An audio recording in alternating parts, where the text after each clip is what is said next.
எனக்கு பகையாகவும் உங்களுக்கு பகையாகவும் இருப்பவர்களை உங்களுக்கு தெரியும் என்பதற்காக நண்பராக எடுத்துக் கொள்ளாதீர்கள். இப்ப நம்பிக்கை கொண்டவரேன்னு அழைக்கிறேன். அவன் முதல்ல நம்பிக்கை கொண்டவரேன்னு சொல்லும் போது நான் நம்பிக்கை கொண்டவரா இருக்கிறேனா இல்ல நம்பிக்கை கொண்டவராக இருக்கணுங்கிற சரி, நம்பிக்கை கொண்டவர் எதன் மீது நம்பிக்கை கொண்டவர்?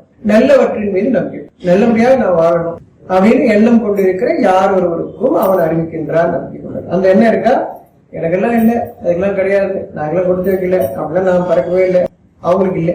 அப்படியே இருந்தா கூட அவங்க என்ன இருந்தா கூட நான் நல்லபடியா ஆகணும்னு என்ன இருந்துச்சுன்னா அவங்களுக்கு அறிவிக்கப்படுது நம்பிக்கை கொண்டவரை. எனக்கு விரோதியின் தொடங்குது. இறைவனிலிருந்து வரக்கூடிய செய்தி.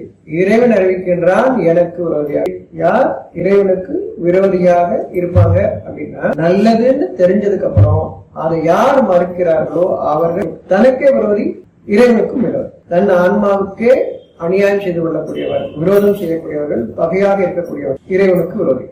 எதுக்கு அறிவிக்கிறான்? தன்னுடைய ஆன்மாவுக்கு விரோதமா இருப்பவர்கள் இறைவனுக்கு அவருடைய படைப்புக்கே விரோதமா இருக்கிறாங்க. அதுக்காக அறிவிக்கிறான் எனக்கு விரோதி, உங்களுக்கு விரோதியும். அப்ப இறைவனுக்கு யார் விரோதியா அவர்கள் நமக்கும் விரோதி. இறைவன் ஒரு செய்தி அறிவிக்க ஆரம்பிச்சிருக்கான். நன்மையை அறிந்து கொண்டு அதை மறுப்பவர்கள் இறைவனுக்கு பகைவர்கள், தனக்கே பகைவர்கள்.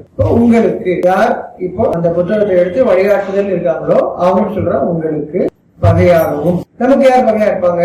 தெரிஞ்சவங்க, நல்லாவே தெரிஞ்சவங்க, ஆனா தப்பா செய்யறாங்க, தனக்கே விரோதமா செய்யறாங்க அப்படின்னு நமக்கு தெரியும் இல்லையா? அவங்களை பத்தி அறிவிக்கிறாங்க. விரோதம்னா அவங்க அநியாயம் செய்யறாங்க, அக்கிரமம் செய்யறாங்க, தெரிஞ்ச அக்கிரமம், அவங்களை பத்தி பேசப்படுது. உங்களுக்கு பகையா இருப்பவர்களை உங்களுக்கு தெரியும் என்பதற்காக. உங்களுக்கு தெரிஞ்சவங்க யாரு? உங்க சொந்தம், உங்க சொந்தம், நெருங்கிய சொந்தம், அதான் உங்களுக்கு தெரியும்.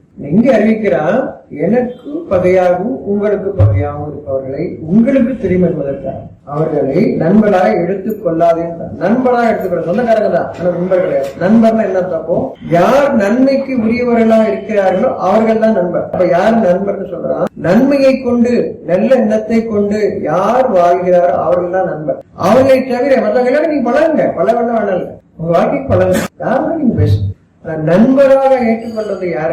நம்ம யார் ஒருத்தருக்கும் நல்ல மனிதராக வாழ்ந்தார், நல்ல எண்ணத்தோடு வாழ்ந்தார் அவர்கள், இல்லது தன்னுடைய தவறை உணர்ந்து திருந்தக்கூடியவர்களாக இருந்தார், சொல்லும் போது தப்புன்னா ஏற்றுக்கிறாங்க, இவர்கள் தான் நண்பர். அப்ப இப்போ நண்பராக எடுத்துக்கொள்ளாதுன்னு சொல்லலாம். ஒரு நண்பர் எப்படி இருக்குன்னு புரியுது? அப்போ நண்பர்னு என்ன இருக்குன்னா உங்க மனசுல உள்ள விஷயத்தை எடுத்து சொல்ல முடியும். அதை உங்களுக்கு எதிராக அவங்க பயன்படுத்த மாட்டாங்க, நமக்கு எதிராக பயன்படுத்த மாட்டாங்க, பகையாக பார்க்க மாட்டாங்க. பகைன்னு நம்ம ஒன்று பாக்குறோம், தன் ஆன்மாவுக்கே பகையா இருப்பவர்கள் இறைவனுக்கே பகையா இருப்பவர்கள் தெரிஞ்சவங்க தான்.